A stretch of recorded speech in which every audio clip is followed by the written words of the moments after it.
your definitions of entrepreneurship? Okay, we'll start with you, Arush. Like, what's your definition of entrepreneurship? So I think entrepreneurship is about creation to me, right? I mean, you're creating something which did not exist earlier, right? That to me is an entrepreneur, right? You could be a businessman, you could be trading and taking advantage of arbitrage. I think entrepreneurship is different, right? We call it a trader. That's not an entrepreneur. Yeah, you could call it a trader, or you have to create something. It could be an IP, it could be, some value has to be created, right? That to me is entrepreneurship, right? So, Makes sense? yeah. Okay, what would be your definition? So for me, an entrepreneur or entrepreneurship is someone who is a jack of all, right? He could be a one-man army because that's how initially we began as well, right? We didn't have a large team and it was just us doing everything, right?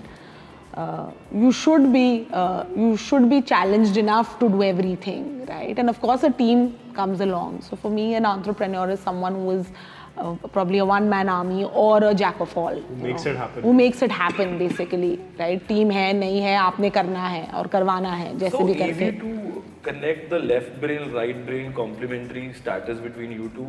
You again said on the basis of creativity and we should start something from nothing or IP banana, something broad picture. And she again got to that left side part. Yeah, I'm very clear about one man army and everything, right?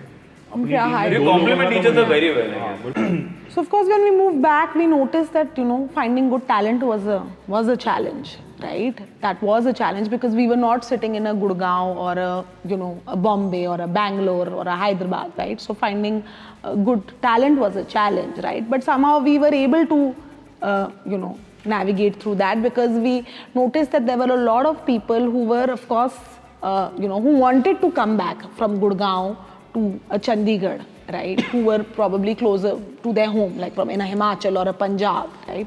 So, of course, getting talent was not that easy. We didn't have so much access to talent, but yes, we were able to navigate that. So that was the first challenge I felt. And then over the years, of course, another challenge was that once when we were around 2017, 2018, again, first 4-5 years we were bootstrapped and we were doing well, we were profitable, right? But then when we wanted to look at the next big picture, we knew that the next big picture is only going to come once we have some capital infused, right? Yeah. And I think just want to add something fundraising was a challenge. Fundraising was much later. I think in the beginning, I think what I would also want to add is that now now consumers, D2C brands, D2C is a word today, like there's so many BPC companies, people are very experimental about using products on their face and their hair. When we had started, people were skeptical about using the product itself. They would be like, dude, this is going to be put on my face. I've never heard of this. How do I trust you guys, right? Why don't you tell about that incident that happened? Which one? The one in Singapore when, that guy. Oh yes, yes, of course. So that was... before moving back, so we moved back in 2013, November. And before moving back, we started testing some of the international market, like in Singapore, because we knew that eventually we will be taking this full time. So we started testing the waters back in Singapore. There was a gentleman in Singapore who had started a website aimed at women. I think he was selling lingerie or something. And we were like basically jugadu entrepreneurs. We were like, jahan pe maal bik jaye, okay. So Megha went to him to meet him and said, these are the products, why can we tie up with you? We'll sell it on your website, the target audience is the same. Yeah. He's like, leave them here, I'll let my maid try it. Yeah. He said and he was a Harvard graduate, right? I should now, not a person who's like some... He said, I'll let my mate try it. And so now I remember the incident you're talking about. Not only was it to like the entrepreneur you're speaking to, and you yourself are an entrepreneur, man. Like have some... So I really thought that he's going to say, I'm going to let my wife try it, because Of course. And he said that I'm going to, also. And right? At multiple levels it was really wrong. I was disturbed, and but I said I took it in my stride, and he wasn't so. No, but I said okay, fine, it's okay. It's okay. Like somebody doesn't want to take a risk by using these products. It's okay. It's fine, and that's it. But yes, you do come across such people in your journey, and you sometimes have to take it in your stride, right? So this was one episode, and then of course we were, so I don't know, we were one of the first brands to be listed in the Southeast Asia region in Sephora, right? Yeah. So I thought we were coming to that. So I was pitching to another client in Southeast Asia. Again in Singapore. Singapore. Yeah. This was the period before coming back a few months where we said Yeah, we were testing waters, फिर अब you तो know. घुसना ही है इसके अंदर, तो let's try it That's out. what. Let's So we got try a very it over here in Southeast Asia. yes. So and we got a good response, you know. So as I said, that we were the first brand to be listed in the Southeast Asia And even there- region of Sephora, right?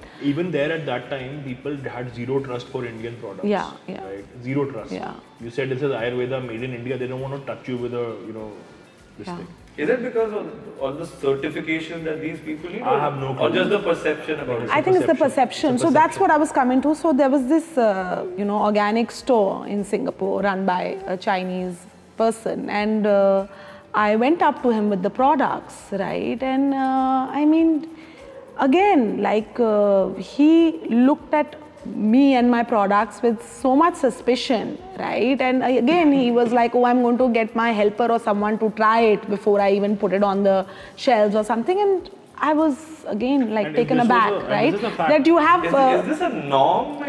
We maybe developed things have society. turned, maybe things have changed, but I'm talking about like again 10 years back, right? So again in 10 years things have changed, right?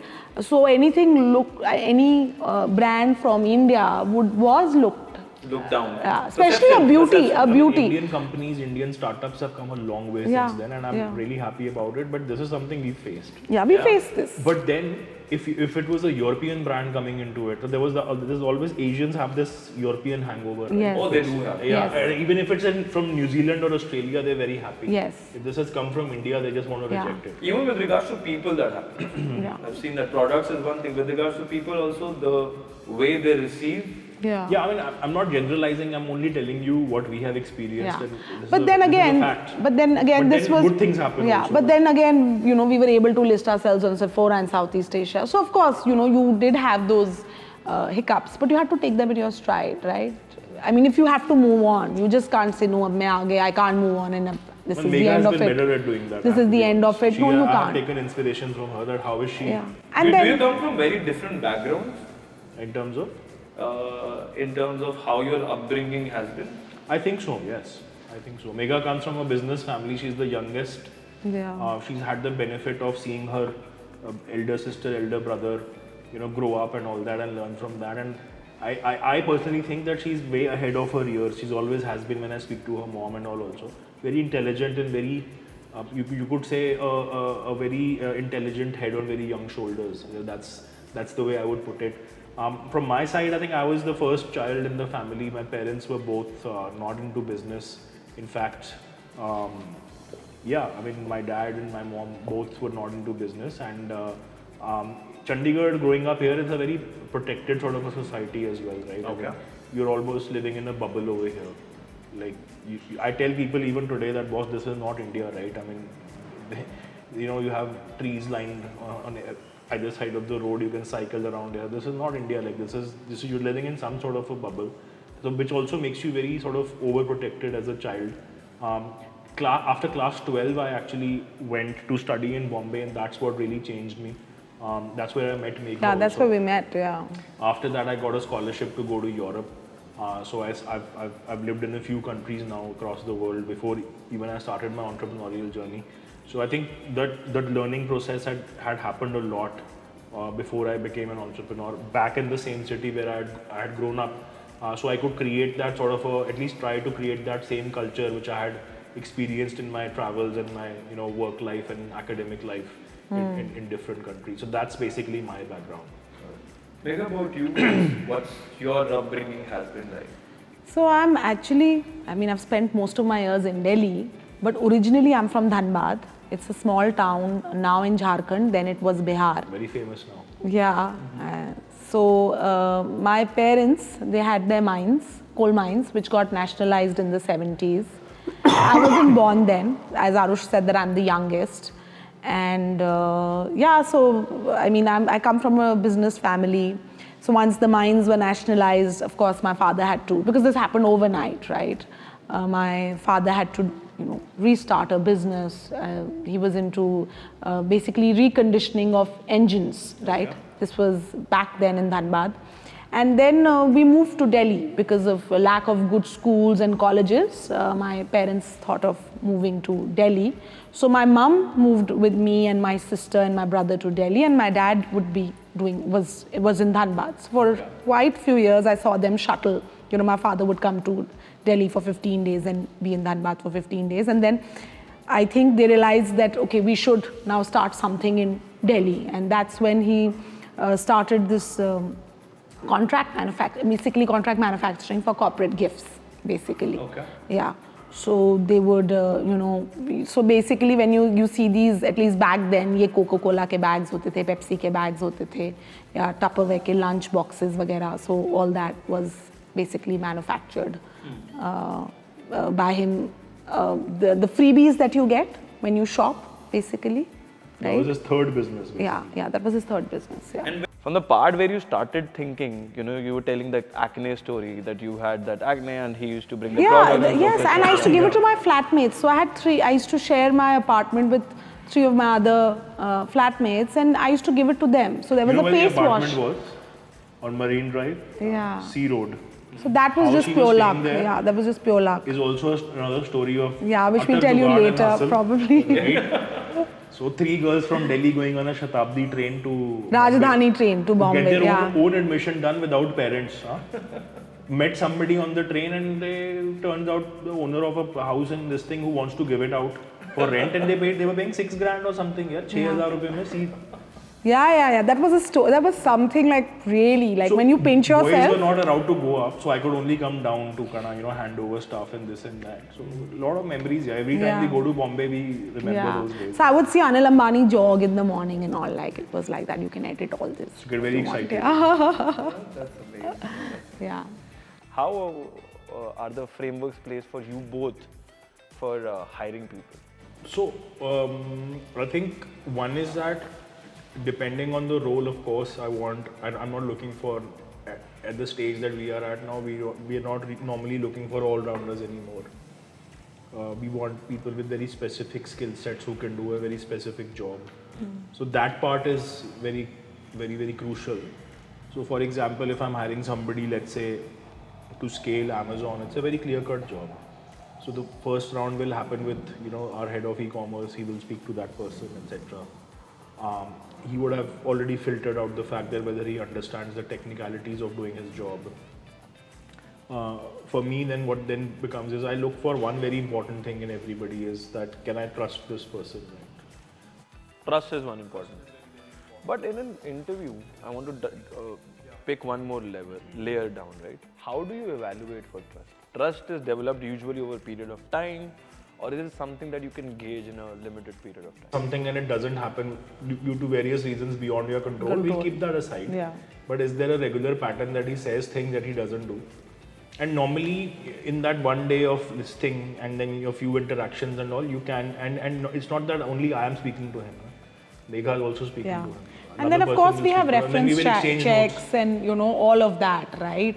I mean, But which reference checks will happen after this. After this, yes. After this, that is the last this thing in the Yes, store. but I think Things have to add somewhere up. like your body language and all that, it does give in. I mean, You can tell, yeah, I mean, you can tell. Is it like gut based more now?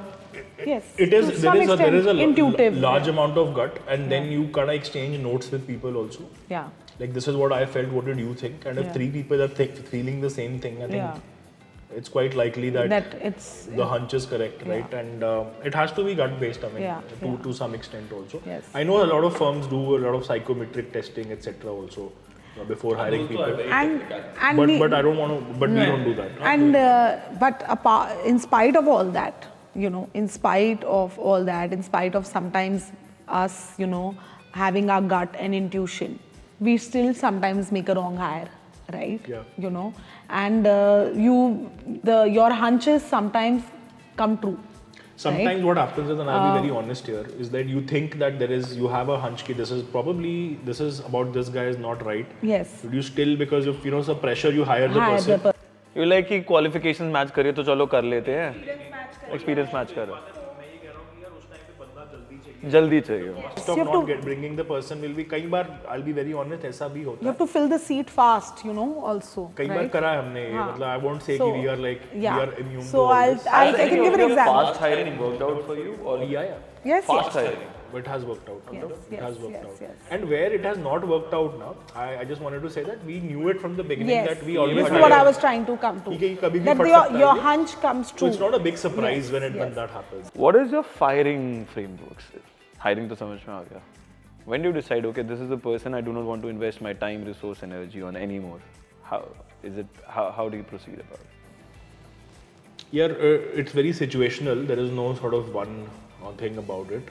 So if somebody's being dishonest, somebody's kind of being dishonest to their job in terms of not being well.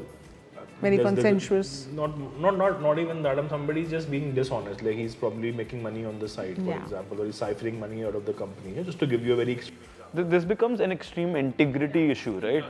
I'm just giving you the spectrum, right? So on the one end, there is somebody whose integrity is compromised. That person has to leave immediately. There is And no I'll be question. very honest with you. I sometimes cannot even control myself. Like I get very, very ticked Upset off. I about get very it. upset Yeah. about it.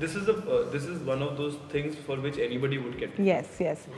No, Megha tells me that you need to, I'm like, dude, this just cannot be tolerated at all, So there's that, right? And then there are people who kind of become lax at their work, who they're not putting their 100%.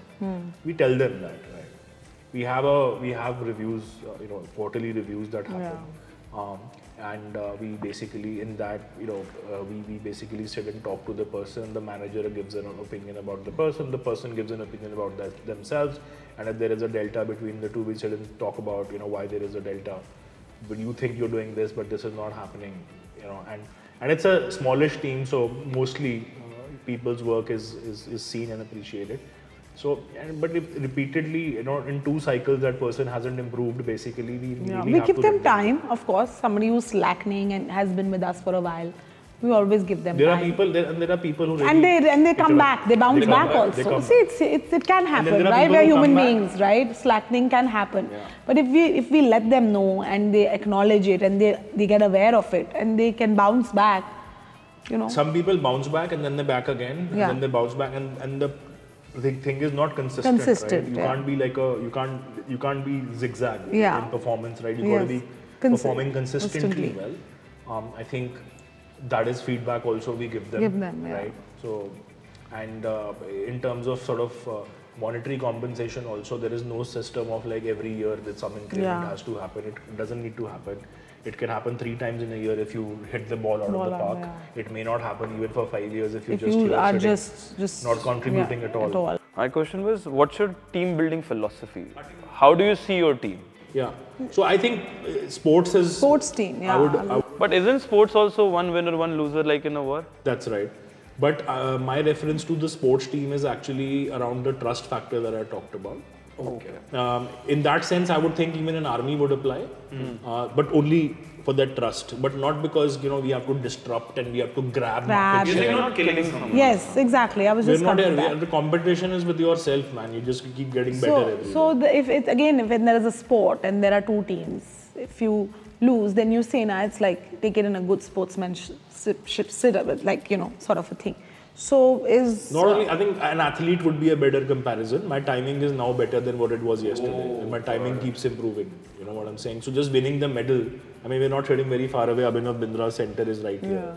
And he said that winning the medal is one thing, right? But the journey is also very important. And the person you become in that process. So I look at it like that. Yeah, I have to learn something from the team also. Right? If I'm not learning anything from the people I work with, probably not hire the right people, that way. So I was speaking to one of an entrepreneur, a person who had raised good sizable sum doing in SaaS industry, raised good money from great investors as well. And I see his personal life, right? His personal life is morning to night, just in the office, putting in the hours, and still things go crazy here and there. And I was just asking him, dude, how do you feel about this entire journey of starting something of your own and still facing so many challenges on a daily basis? And he said one thing here, Pradeep. Sometimes I feel entrepreneurship is a punishment that one gives to ourselves, a contract that one signs with ourselves. कि यार I'm giving myself कि मैं आज अब torture हूँ अगले 10 साल के लिए, something on those lines, right? And he enjoys it, by the way. He says this, but he enjoys this part as well. How has your product evolution journey been? I think we can talk about crowdsourcing here, Yeah. right? I think I'll probably break it down for you. We'll come to crowdsourcing, but I think when we really think about product, right, at Just Herbs, when we want to make a product, and our industry is such that where people are saying it's very crowded, there's just too many Me Too products, etc. So we basically think of new product development. You can think about it in 3 ways. Like the first way is that it's just more of the same Me Too products. Aloe vera gel, everybody has it, I should also have it. The second way to do it is that you take an existing problem and you solve it in a new way, right? The third is that you make an invention, right, which doesn't exist in the market, and you are the first ones to bring it to market. Now, in that third thing, the chances of success are, like if you are successful, the rewards will be massive. Higher. But the chances of that happening, I mean, the risk-reward ratio is really, really skewed, right? We don't want to do that, right? We want to do 1 and 2. Right? We want to do more of 2 and less of 1, right? Meaning, we want to, our sweet spot is to take an existing beauty problem and solve it with Ayurveda, and solve the problem in a new way. What do I mean by that? If we made a lipstick and we kind of sort of pioneered this whole category of natural makeup, right? I mean, in the industry, and that was a breakthrough for us at multiple levels, right? The first way was that normally Ayurvedic companies were only making skincare and hair care, and never the consumers, but perhaps people in the industry, the trade and the investors would say, यार तुम makeup थोड़ी बनाओगे, मतलब वो तो Lakme बनाता है, तुम skin और hair care ही बनाओ. हमने बोला यार मतलब हम trade के लिए तो product नहीं बना रहे, right? Lot of people say कि trade जो बोलता है, by trade I mean distributor. In the offline sense, and online sense में वो होते हैं category managers हो गए या आपके investors हो गए. Point है यार हम बना customer के लिए रहे हैं, तो customer बोलेगा मैं तो वही करूँगा. And interestingly, when we say D2C, right, it is direct to consumer. A lot of people forget the C in that D2C. You are one-on-one with the consumer. That should be your secret weapon, right? Yeah. For the longest time in our journey, we were over-indexed on our own D2C website. Okay, so 80%. There were a time when 80% of the business was happening on our own website. 80%. Which was not, I'm now told that was not normal, because most people will build a brand first on marketplaces and that's what business sense is. But if you are playing the infinite game, as you said, if you're building a brand for the long term, you will never leave that chance of being one-on-one with that consumer. So we were having WhatsApp conversations with our consumers, whether we were offering them consultations, when even the WhatsApp API was not out, right? We were basically doing Zoom calls with them during COVID. We were asking them, there's a girl sitting in, let's say, Varanasi, and I'm talking to her and I'm asking her, which product do you like? What is the skincare routine that you follow? And we, with her permission, we record that and we put it out, and we tell them that please tell us your skincare routine, because other people watching with the same skin as you will benefit from it. Correct. That's how you build community. We created a group on Facebook which still exists, where die-hard fans of the brand hang out, right? Where they help each other with product suggestions, etc. It's in called that group, the Just Herbs Insiders. Just Herbs Insiders, yeah. Right? It's a regulated group. Everybody can't join in. Before you join in, you're asked a few questions, whether you're a repeat customer, what are your favorite products, blah blah blah. It's moderated, right? In that group, we asked what is the next product we should work. And when did we launch the skin tint? Which year this would have been? Like 2015, I think. 15, 16, yeah. We asked a simple question, guys, what is the next product we should work on? The feedback we got was that, can you launch a moisturizer or sort of a cream which is tinted, which doesn't, so normally what happens is when women have to wear makeup every day, you get creases on your face because the makeup starts caking up. Yeah.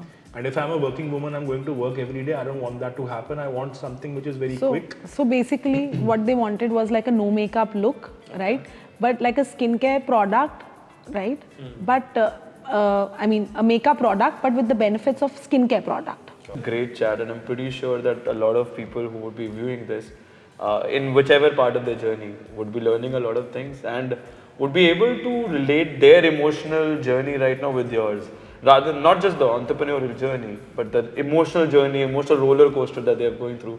And I'm pretty sure that they would feel they will feel really good about the entire conversation that has happened today. Would be glad if that happens. yeah. I hope so. And even if it changes life of one entrepreneur, I guess we have done a good usage Yeah, of absolutely. our last 3 to 4 hours of conversation, I suppose. right? Absolutely, absolutely. There is one last section we have, okay, and as an entrepreneur, you'll agree, like one has to shamelessly promote himself as Yeah. well, right? So our last section is called how simple it is to use Simple's checkout. And there are multiple brands, roughly around 800 brands that we're currently working with, Okay. who use our checkout stack to make sure that their consumer have the best checkout experience across their D2C websites.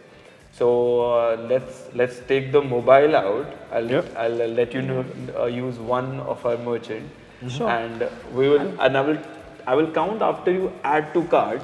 How many seconds do you take to check out? Sure. Okay. Okay, name So the I'll brand. have to get my mobile. Let's do off duty. Okay. Premium high-waisted jeans in India. I'm looking to buy jeans anyway. So I guess it asks the OTP the first time only, right? The first time, when you log in for the first time. Otherwise, once you log into any of our merchants, there is a single sign login. Oh yeah, OTP. Q624. Yeah, Yep. it has my address already. Yeah, it's the right address. Yes. Perfect. Pretty good. And you'll see pay later option over there. Yeah. Yeah. Yeah. Pay in 3 installments of $750 per month. No. Scroll down. Yeah. You have the cash on delivery net. No, bank. these are the simple. Okay, the simple ones. So yeah. just put this Simple pay later one. Got it. Ah, order placed. Order nice, placed. nice. Thank you. Yeah. That was good. That was good, yeah. That's That was that's how quick we and buy good, jeans these yeah, days. yeah. That was quick and good, That was yeah. quick? Yeah. And how did you find around the pay later part? You have never interacted with Simple before, I'm assuming. Yeah. No, I have. I think Because you somebody, I've spoken to somebody from your team and I was quite curious to understand this whole pay later thing and, would love to know from you also that how does this really work?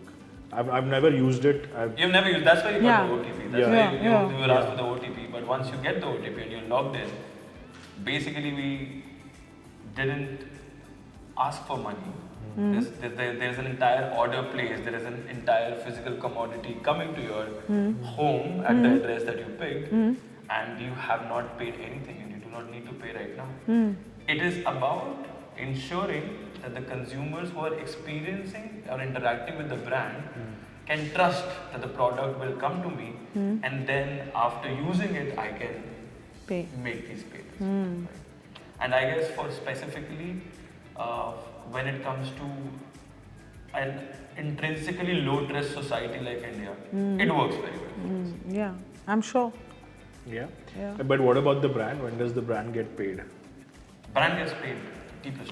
Okay. Okay, that's fantastic. T+2. And it's as good as a COD, but brand gets paid T+2. Wow. Yeah, that's what I was going to ask. That how is it differentiated from a COD? So you're saying that it's. It's got a 100% success rate. That's right. Got it. Like every COD order has a 100% success rate because there's no banking terminal involved in between. Similarly, our Simple's Pay Later is 100% success rate. Fantastic. Yeah. Yeah. I hope you had a good time during the entire No, conversation. we really liked Yes, it. we It really, was we really very- enjoyed ourselves. You Very know. enriching, yeah. Yes, and we went Some of the stuff we had also forgotten. forgotten. Yeah, we It went brought back some memories. down the memory lane. Down Really. the memory lane. Yeah. I'm pretty sure everybody who is watching would say the same.